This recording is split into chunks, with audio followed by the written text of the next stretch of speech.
Son bir yıldır dünya kamuoyu Çin virüsüyle uğraşırken zorla çalışmaya mecbur edilen Doğu Türkistan halkının içinde bulunduğu kötü durumu gösteren uluslararası raporlar ve neredeyse her gün ortaya çıkan yeni verilerle birlikte çok sayıda zorla çalıştırmayla ilgili görüntüler de sosyal medyaya yansıyor. Geçtiğimiz günlerde Çin zulmü nedeniyle Doğu Türkistan'dan kaçan Kazak Türk'ü Ersin Erkin'in paylaştığı bilgilere göre Doğu Türkistan'daki bazı köleliğe zorlanan işçilere ayda $50 tekabül eden maaş ödendiği ve 3 ay çalıştıktan sonra yıllık sözleşme imzalamaya mecbur edildiği, reddedenler olursa hapse atılmakla tehdit edildiği, hatta ödenen ücretlerin geri iadesinin isteneceği aktarıldı.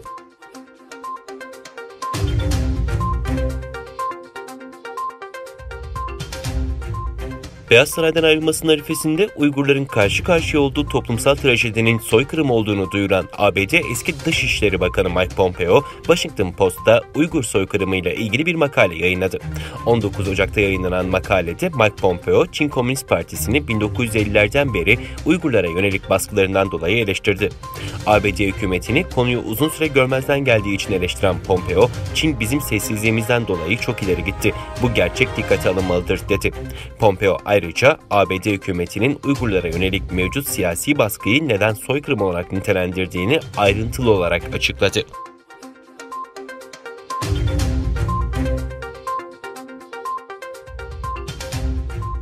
Çin'in Doğu Türkistan'da Uygur ve diğer Türk toplumlarına yönelik muameleleriyle ilgili soruyu yanıtlayan İngiltere Başbakanı Boris Johnson, soykırım davalarını belirlemenin mahkemelere bağlı olduğunu söyledi. Donald Trump liderliğindeki ABD yönetiminin Çin'in Uygurlara yönelik faaliyetlerini soykırım ve insanlığa karşı suç olarak gördüklerini belirtmişti. Washington'ın kararını değerlendirmesi ve söz konusu adımı destekleyip desteklemediği sorulan Başbakan Johnson ise soykırım atfedilmesi yargıya ait bir meseledir. Ancak kendi adıma Doğu Türkistan'da olup bitenlerin ve Uygurların yaşadıklarının tamamen nefret verici olduğunu kanaatindeyim diye konuştu. İngiliz yargısının bir ülkenin soykırım işlediğine hükmetmesi halinde söz konusu ülkeyle ticaret anlaşması yapılmasını engelleyen düzenleme dün parlamentoda iktidar partisinin oylarıyla reddedilmişti.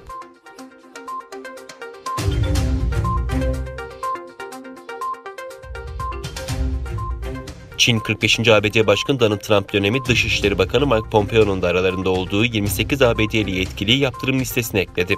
Çin Dışişleri Bakanlığı'ndan yapılan açıklamada ABD'deki bazı Çin karşıtı siyasetçilerin ülkenin iç işlerine ciddi şekilde müdahale ettiği vurgulandı.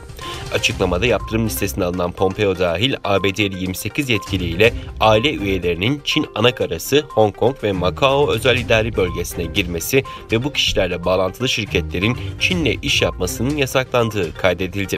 Ayrıca Çin, ABD'nin Pekin'in Uygurlara ve diğer azınlıklara karşı soykırım yaptığına ilişkin açıklamasını çirkin yalanlar ve zehir olarak nitelendirdi. ABD Dışişleri Bakanı Mike Pompeo 19 Ocak'ta yaptığı açıklamalarda Çin'in Doğu Türkistan'da soykırım ve insanlığa karşı suç işlediği sonucuna vardıklarını söylemişti.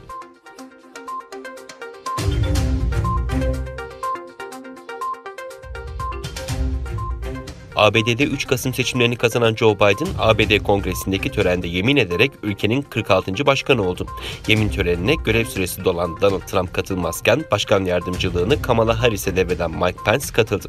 ABD tarihinde 152 yıl sonra ilk kez görevdeki başkan, yeni başkanın yemin törenine katılmamış oldu. Törense salgın ve yoğun güvenlik önlemleri gölgesinde geçti. Biden görevine başlar başlamaz Donald Trump'ın izlerini silmeye başladı. Biden, Trump'ın politikalarını geri çevirmeye yönelik 17 kararnameye imza attı. Diğer yandan ABD'de demokratlar yeni senatörlerin de yemin etmesiyle Temsilciler Meclisi'nin ardından senatodaki çoğunluğu da elde etti.